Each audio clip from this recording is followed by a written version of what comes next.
Ant-Man 3 sort dans à peine quelques jours à l'heure où je tourne cette vidéo, donc bien évidemment il est temps d'en parler un petit peu, de parler en long, en large de ce film sur différents aspects, sur différentes thématiques, pour voir si on peut être hypé ou pas. Et bonjour à vous, déjà c'est la moindre des choses, j'espère que vous allez bien, que vous avez passé une bonne journée, une bonne soirée, peu importe à quel moment vous regardez la vidéo, dans tous les cas j'espère que ça va bien pour vous, et je suis content d'être là pour vous parler de ce film. C'est parti.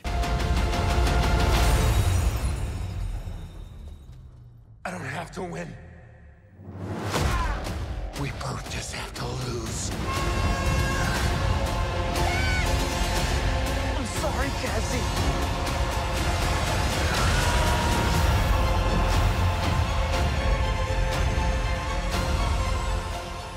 Ant-Man et la guêpe Quantumania est donc le prochain film à voir le jour du MCU après Black Panther Wakanda Forever en novembre. Ce sera le premier film de la phase 5 après une phase 4 qui aura énormément divisé. Et de ce fait, c'est quelque chose de très attendu par les gens, surtout pour Kang, soyons honnêtes, disons les termes, le film est surtout attendu pour Kang, et à juste titre. Une poignée de personnes, notamment des journalistes et quelques créateurs de contenu, ont pu déjà voir le film, que ce soit aux États-Unis ou même en France. J'avoue que je me suis pas trop renseigné sur leurs divers avis, les différentes critiques qui sont sorties déjà en rapport avec le film, pour éviter de me faire spoiler, influencé par rapport à la qualité du film et de tout ce qui l'entoure au global, et parce qu'en vrai l'avis de la presse surtout m'importe peu. N'hésitez pas de votre côté à me dire en commentaire si vous attendez ce film, si oui pourquoi, sinon pourquoi, qu'on partage tout ça, qu'on en débatte entre nous, ça pourrait être très intéressant. Et de mon côté, c'est un film que j'attends tout particulièrement parce que déjà c'est le troisième film solo dédié à Ant-Man, Scott Lang, et moi Ant-Man en tant que personnage je l'aime bien, c'est pas non plus mon personnage préféré, mon héros préféré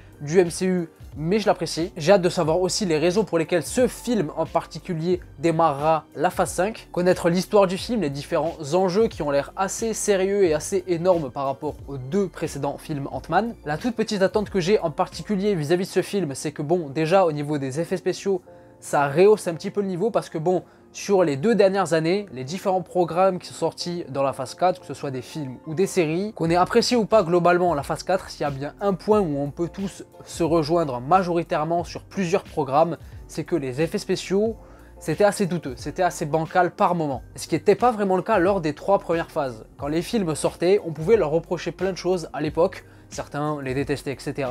Mais la majeure partie des gens s'accorder à dire quand même que les CGI, les effets spéciaux étaient de qualité et qu'il n'y avait rien à redire par rapport à ça. Ce qui n'est pas vraiment le cas pour la phase 4, soyons honnêtes. Après, il y a peut-être plusieurs circonstances à mettre en compte vis-à-vis du MCU lors de cette phase 4. Le Covid a pas mal impacté les choses, le Covid a impacté le monde entier à travers plusieurs domaines et notamment l'industrie hollywoodienne. Et en soi, certes, les productions du MCU qui sont sorties ces dernières années n'ont parfois pas été qualitatives au niveau des effets spéciaux, je le répète.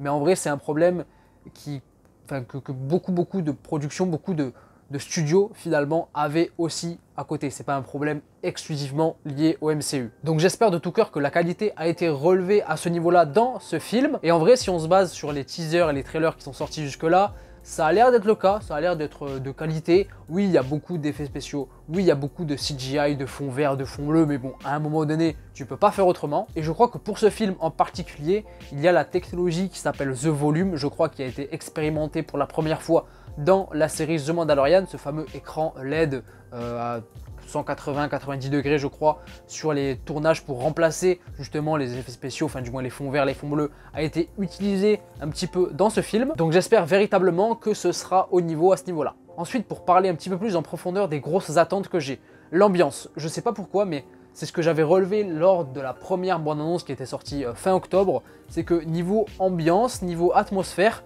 ça avait l'air assez particulier. On avait l'impression d'être devant un film de science-fiction plus que d'habitude vis-à-vis des premiers films Ant-Man, du moins des 2 premiers. Un côté beaucoup plus science-fictionnesque, un côté même où on a l'impression d'être devant un film dans l'espace, un space opéra digne des Gardiens de la Galaxie par exemple. Et c'est ce qui m'avait pas mal surpris en bien lors de la première bande-annonce. Donc j'espère que je vais pas manger une carotte devant le film, qu'on va véritablement exploiter, explorer cet aspect-là dans le film. Par rapport au mode quantique, évidemment, j'espère qu'on va passer beaucoup de temps dans cette dimension, univers, je sais pas comment on va l'appeler, plus dimension quand même, qu'on va voir différents décors, différents environnements, différentes atmosphères visuelles, etc.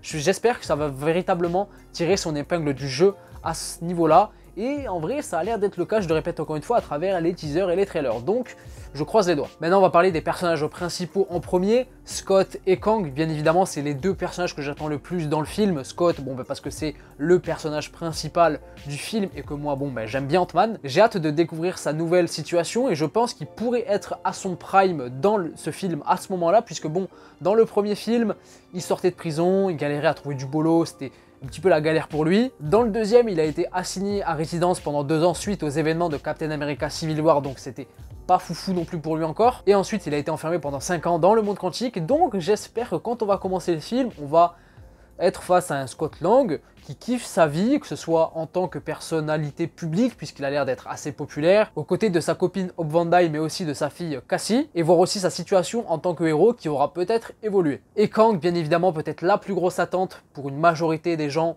c'est ce que je disais justement dans l'intro de la vidéo. On va découvrir pour la première fois dans le MCU le nouveau grand méchant qui succède à Thanos, ce fameux Kang le Conquérant. On avait déjà pu rencontrer une première version du personnage dans l'épisode 6 de la série Loki, celui qui demeure. D'ailleurs, Jonathan Majors avait, sur cet aspect-là, interprété un personnage, une version du personnage assez joviale, théâtrale, une version assez extravagante, ce qui va très certainement dénoter de son personnage dans le film, puisqu'on va avoir affaire à une autre version, et c'est pour ça, je pense que Jonathan Majors, moi c'est une de mes grosses attentes aussi, l'acteur, parce que il va sans doute avoir l'occasion d'exprimer son jeu à travers des sauces différentes, un acting différent, des personnages, des caractères différents, puisqu'il va interpréter plusieurs versions du même personnage, je le répète. Et dans Loki, on avait affaire à un personnage assez joyeux, bienveillant, entre guillemets, théâtral et assez extravagant, je le répète. Et là, on va avoir affaire à une vraie menace froide, charismatique au naturel, qui aura sans doute un vécu différent, des objectifs différents, et ça se voit à travers ce qu'il dégage dans les bandes annonces. Et j'attends énormément. L'aspect conquérant a l'air de véritablement être mis en avant. On le voit avec toute son armée, sa tenue, son costume, je suis désolé, mais c'est la perfection absolue. On est sur un mixte entre adaptation, comics accurate et crédibilité au plus haut point. Il est vraiment classe de ouf dans le costume. J'espère qu'il va véritablement pas blaguer dans le film. Hâte aussi de savoir comment son histoire et comment il va être mis en avant. Est-ce qu'on va avoir des flashbacks par rapport à sa vie, peut-être le voir conquérir différents univers, différentes dimensions. Ça pourrait être intéressant, ou est-ce qu'ils en ont gardé un petit peu sous le coude pour montrer ça dans différentes productions qui sortiront dans plusieurs mois, plusieurs années, peut-être dans Avengers The Kang Dynasty, puisque le personnage a son nom dans le titre. Mais je suis trop chaud de découvrir ce personnage, il a trop la classe, le costume, l'acteur, c'est parfait. Et j'espère que sa confrontation face à Scott, face à Ant-Man, va avoir de la gueule aussi. Il y a une chose qui m'a intéressé dans la bande-annonce par rapport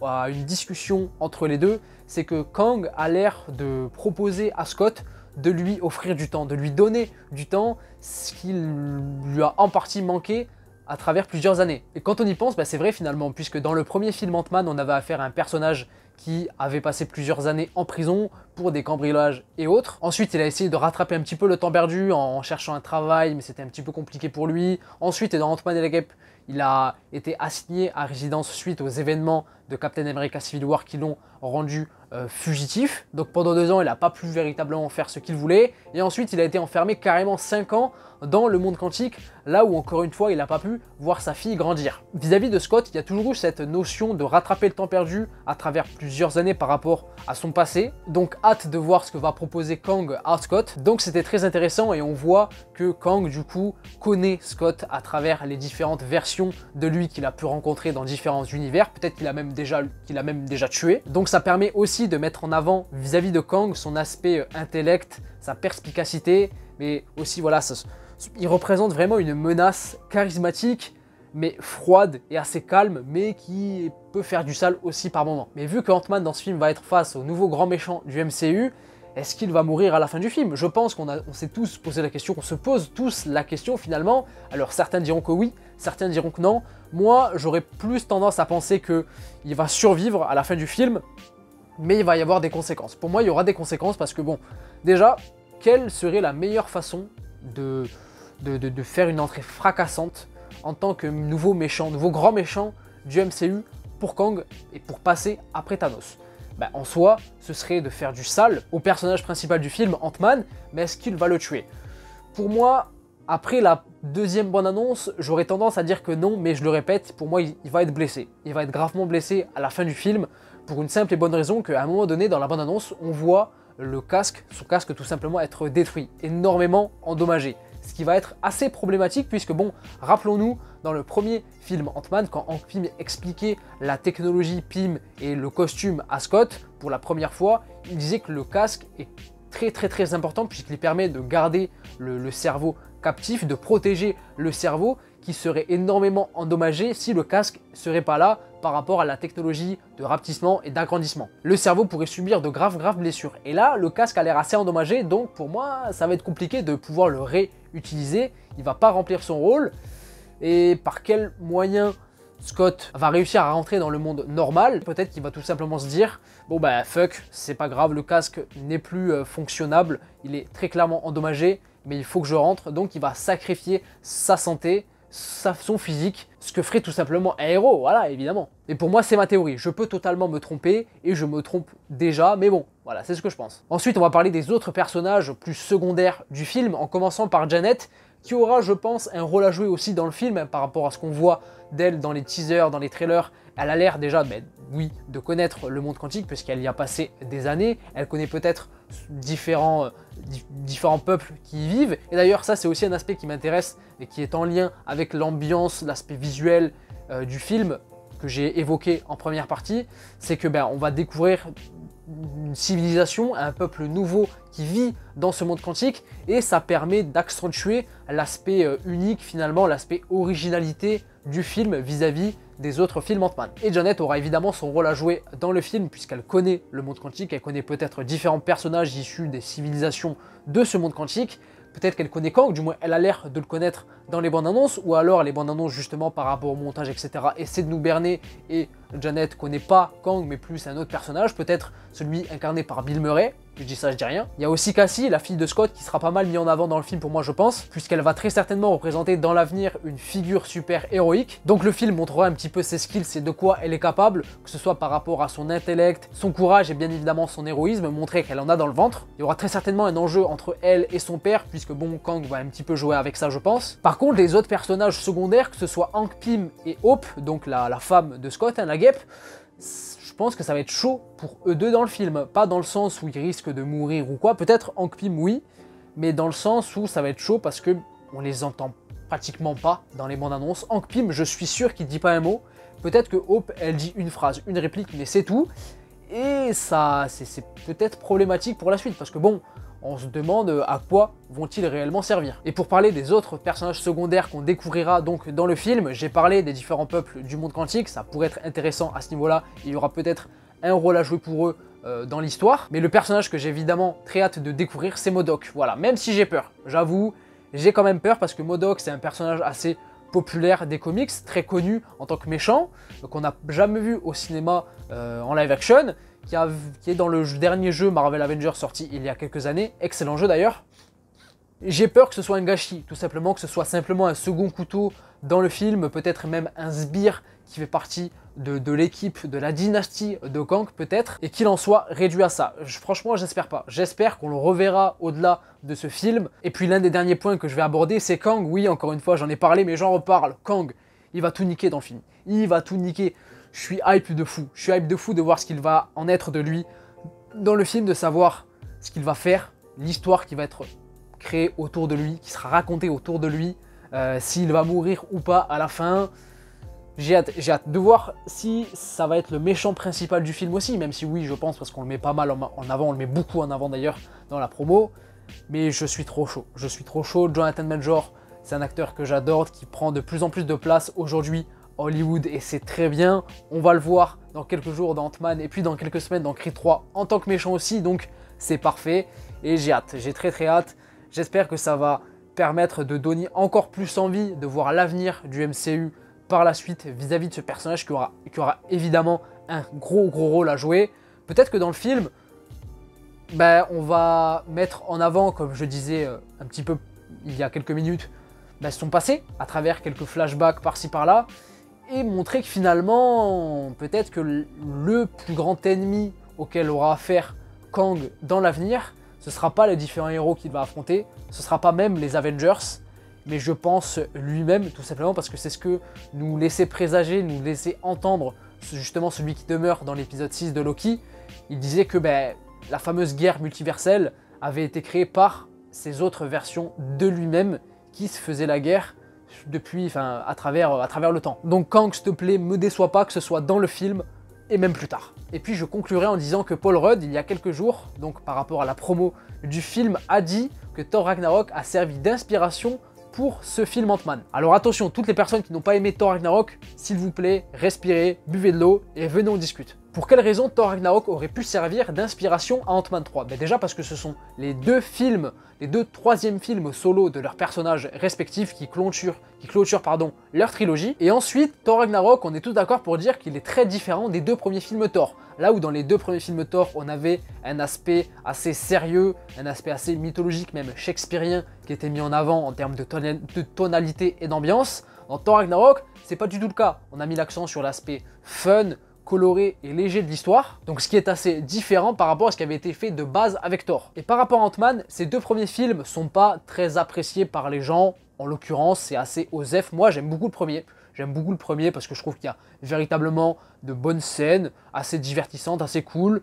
Le ton est assez léger certes, mais c'est bon enfant, ça fait du bien.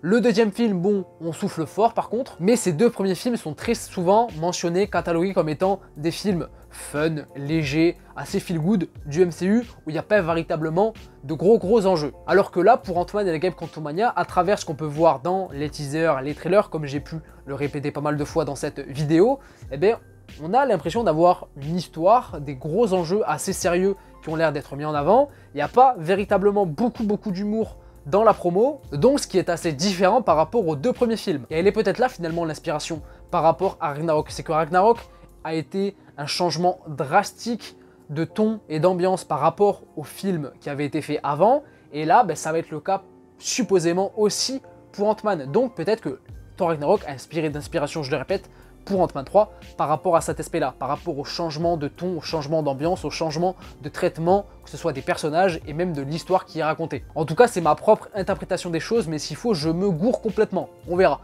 Mais en tout cas, merci à tous d'avoir regardé la vidéo, j'ai pas plus de choses à dire que ça, j'ai couvert la plupart des choses que je voulais évoqué dans la vidéo. Je galère à parler, je trouve plus mes mots, il est temps que je termine cette vidéo. Merci à tous de l'avoir regardé, n'hésitez pas à me dire en commentaire si vous êtes d'accord plus ou moins avec les différentes choses que j'ai dites dans cette vidéo, qu'on en débatte, qu'on en discute, ça pourrait être intéressant. Mettez un petit pouce bleu évidemment si la vidéo vous a plu et abonnez-vous si ce n'est pas encore fait, ça m'aiderait énormément, ça m'apporterait pas mal de force. Merci à tous, je vous fais de gros bisous, j'ai très hâte de voir ce film Ant-Man et la Guêpe Quantumania que j'attends énormément, et on aura l'occasion d'en parler dans les prochains jours, prochaines semaines qui vont arriver puisque le film sort dans quelques jours. Merci à tous, je termine cette vidéo, prenez soin de vous, je vous fais des gros bisous et je vous dis à la prochaine. Et prenez soin de vous et de vos proches, c'est important, et oui, ciao ciao.